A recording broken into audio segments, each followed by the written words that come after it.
All right, so there's something I've been wanting to kind of, think through out loud and get some opinions on to figure out, if I'm the only one that feels this way.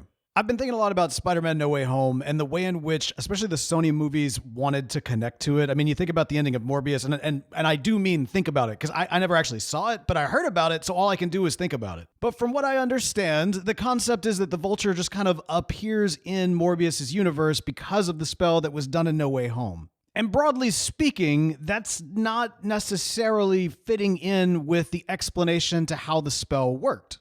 But at the same time, the actual movie of No Way Home, the way in which people show up or go away or whatnot, none of it actually makes sense. You know what I mean? Like, it just doesn't make sense. These characters know that Spider-Man is Peter Parker, and that's why they're here, and then everybody has to forget about Peter Parker, and that's why, they won't come here or whatever. I don't know. It doesn't match up with what we know about these characters. I mean, it's been talked about to death at this point, but Electro definitely didn't know that Peter Parker was Spider-Man. Like that, he just didn't. And Venom, like the way in which they kind of stretched it in order for him to kind of be fit in and put into that little end credit scene and everything else. I mean, okay, yes, the symbiote is connected with yada, yada, yada. I mean, whatever. It doesn't matter. The point is, none of this makes sense. Because, I mean, think about it. With Maguire and Garfield, with their Spider-Man showing up, I mean, I guess the argument is that they know that they are Spider-Man, so therefore they might also fit in with this spell, I guess? But let's just be real. When it all comes down to it, I think that they ended up having to change a lot of things about the story during the creation of this movie. But here's the crazy thing. Despite the fact that there's like all of these inconsistencies with the way in which the spell works and the way in which these characters are there because they know this, that, or the other, ultimately, it doesn't matter.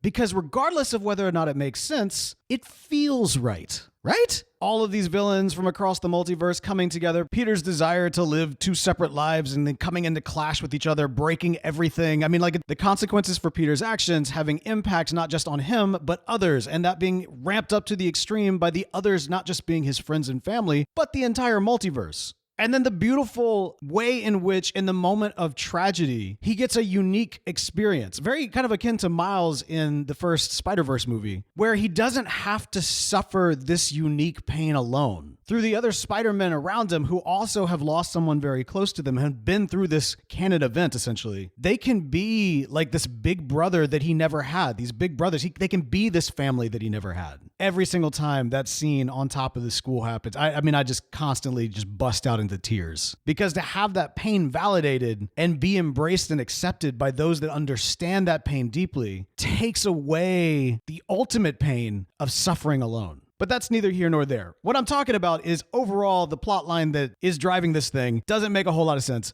but it feels right. By contrast, The Last Jedi. Now, I'm not going to sit here and hate on The Last Jedi. That's what the rest of the internet is for. And my goodness, it's what, 2024? I mean, we got other things to talk about, right? Right?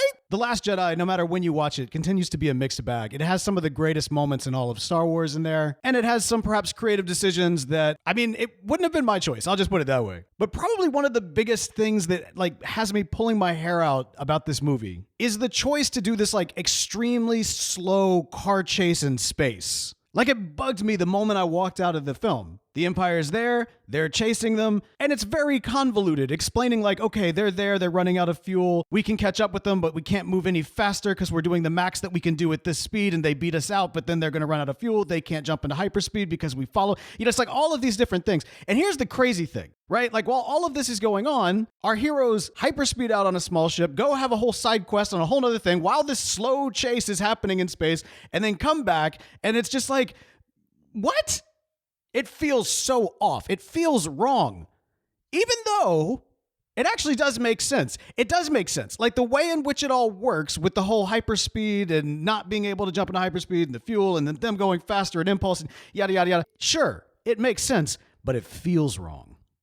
So I would argue that feeling right is more important than being right when it comes to storytelling.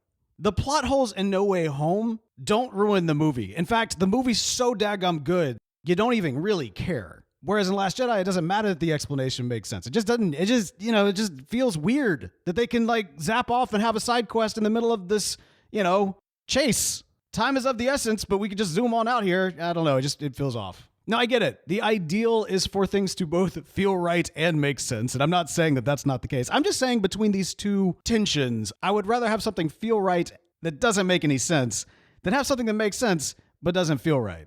And that's how No Way Home succeeded where The Last Jedi failed. I don't know. Am I crazy? Let me know in the comments. I'd love to hear your thoughts. Let's talk about it.